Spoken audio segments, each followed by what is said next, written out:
Wow, this one even hit me right where it counts. I used to think that not being fully engaged while communicating with friends just meant I needed to do a better job. But when I dug into the research, I saw that the impact was actually much worse than I ever expected.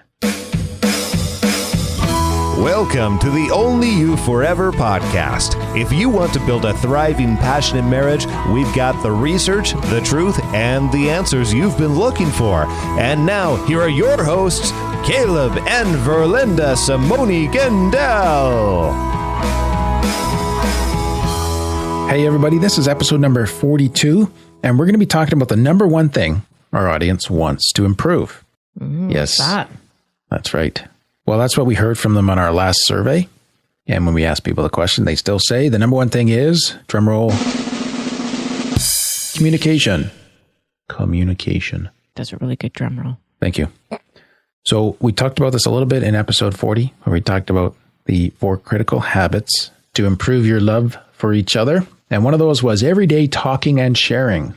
I think it's interesting that here we are in 2015 and couples are saying communication's the biggest problem. Like, we have never had so many ways to communicate and keep in touch as we do now. Yep. You know, whether it's phone calls or texting or video calling or Facebook or sending pictures by text or FaceTime. Like, it just goes on and on and on. Yeah. And when I was sending this research to our research assistant, she come back and said, you know what? All the research on communication is like from the 80s and 90s. In marriage. So that's when they got all this stuff figured out and sorted about communication in marriage. And it's just funny to me, really, that like 20 years later, even 30 years later, here we are and we're still saying the number one problem in marriage is communication. Yeah. Why is that? Well, let's look at the research because that's what we like to do. You like to do? Yeah. All right. I found a study on stress. I shouldn't say I found. Yeah. We found a study on stress, communication, and marriage quality from 2010. So this was a more recent. Oh, yeah. He does good work. Family Relations is the name of the journal. They studied 345 couples, and their conclusion was that the level and quality of marital communication, and just pardon the big words for a moment here, the level and quality of marital communication mediates the amount of effect that stress has on marital quality. Marital quality. All right. And in plain English? In plain meaning English. I'm not sure what that means. No. It's just saying that the amount of marriage communication impacts, or it affects the stress. It affects the degree to which stress is felt on the marriage. How is that? Am I getting closer? Yeah. Okay. So I had a picture for this, a mental picture. Think of stress as a downpour of rain. Okay. It's pouring rain. That rain is stress. Think of communication as the umbrella. The bigger the umbrella and the higher quality or the more waterproof the umbrella, the better the couple does. I'm assuming that you want to stay dry, right? Yeah. The umbrella mediates the impact of the rain on the couple. Communication mediates the impact of stress on a couple. Wow. So the more you communicate, it's almost like the amount of communication you're doing, you're turning a volume knob. And if you communicate a lot, you're turning the volume up. It downplays the amount of stress that's coming through. Oh, okay. If you're not communicating much, you're going to get more stress. And this is just communicating in general. It's not like Yeah. talking about the stress or anything. No, it's just good marriage communications, everyday talking and sharing. Oh, okay. I think we need quantity and quality. Yeah. Like, we can ask the question, does the communication technology we have now in 2015 improve either quantity or quality? I'd say neither. Yeah. It kind of gives you the quantity of all sources, right? Yeah. Like, we're exposed to way more content of people's lives on Facebook, but that doesn't affect the quantity from our spouse. Yep. Certainly not the quality. And if anything, that's lowered due to a greater distraction. Yeah. Like, it's so much easier to get on my phone and see how 50 other people are doing than to... I know how my day went. Yeah. Sniff. Oh, come on. You finally realized it. Well, let me link that to another study that looks at couples having dinner time conversation, okay? And then they'd have the dinner time conversation, and then they'd have a separate 15-minute discussion regarding a conflict in their marriage, okay? Ask the question, how did the dinner time conversation impact the conflict conversation? And this is from the work of Gottman and Drive in 2004. They found that the enthusiastic response of the husband to his wife in the dinner time conversation affected or impacted her affection toward him during the conflict, and vice versa. Wow. So having that good dinner time conversation had the warm love on during the conflict conversation. Yeah, but see, it was enthusiasm. Yeah. You said enthusiastic response. Yes. You know, so going, Pass the salt. Yeah. See, like that's not dinner time conversation. So her dinner time, now let's talk about her for a sec. Okay. Her dinner time enthusiastic responses drove his affection. That was a driver. It increased his affection during the conflict. So the point being, if you want to win the fight tomorrow, you better flirt with me today. Enthusiastically. Yeah. I was just going to say that. No, not really. The point is that every day when we're having positive interactions, we're building almost like a line of credit that we can borrow against, so that when the ugly comes out and we're fighting, it's going to go way better if that line of credit is ready to go than if it's completely depleted. We're building a bank account, shall we say. Yeah, like that good mojo. A reserve, yes. We talked about this in the fighting episodes. Yes. So you're building up. Here's the studies for it. Yes, you're building up the positive so that when the challenges come, you guys have got a reservoir to pull on of happy, right? And enthusiastic. Yep. So got to get that enthusiasm in there. So just coming back to the umbrella analogy, Verlinda, where communication regulates the impact of stress on marriage quality. Now we really can see that stuff as simple as dinner time conversation is having a measurable, real impact on our times of conflict. Wow. So sitting in front of the TV is not helping your marriage. No. But that's kind of where it hit me, right? We don't have the TV on. No. And I think I want to exhort all of our listeners to turn your television and your radios off and set your phones to vibrate. That's something we could start doing. Because we don't go look, but it still dings and it distracts you, right? That's true. That's true.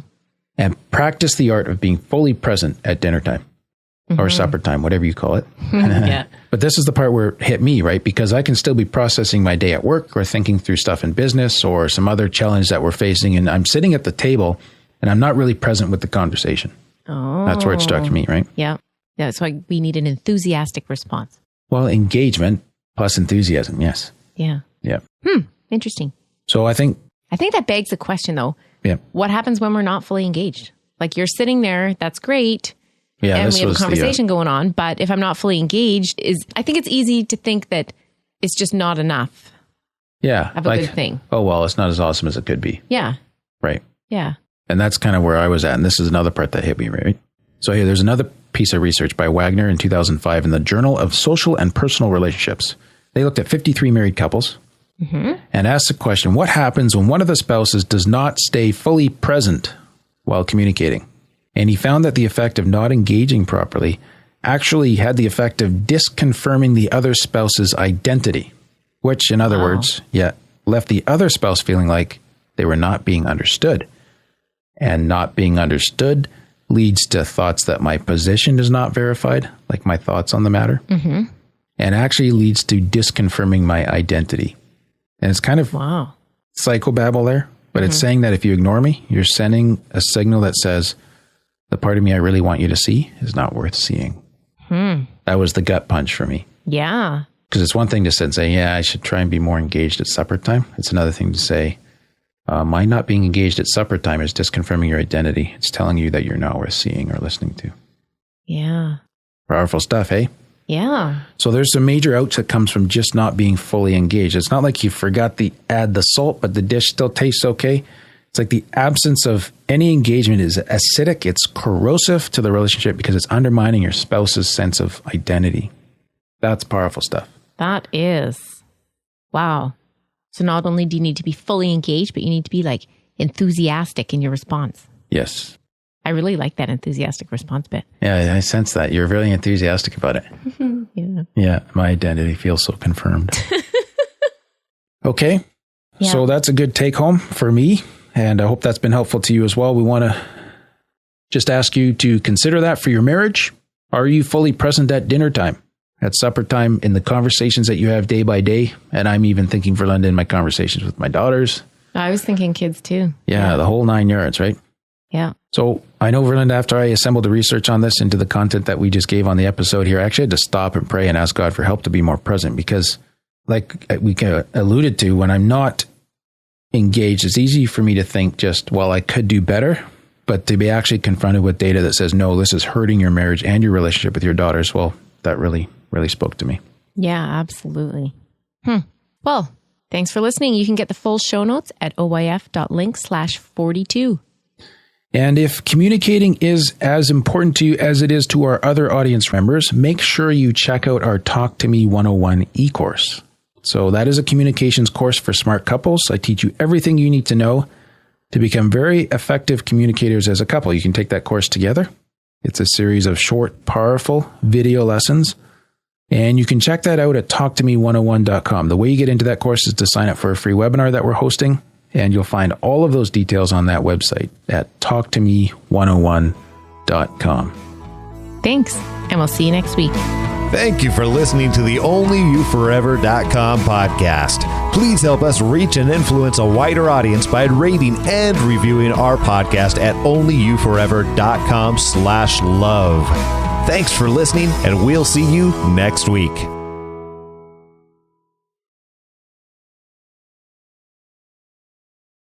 We touched on this, I should have got this episode number, when we talked about the 4 critical habits to deepen your love for each other. Do you remember when that was? Nope. Oh, yes, episode number 40. That was 2 episodes ago. I don't even remember recording that one. It was really outstanding. Apparently. I can't believe this guy's last name is Zucchini. Oh, my. All right. I think we're covering too much content lately. Mm-hmm. Anyways. Too much coffee. Should we just start this one over? I think we should. I thought I was supposed to do number 4 and you just kept on going. You were supposed to do number 4? Yes. I thought I said number 9. Oh, I thought you said number 4. Okay.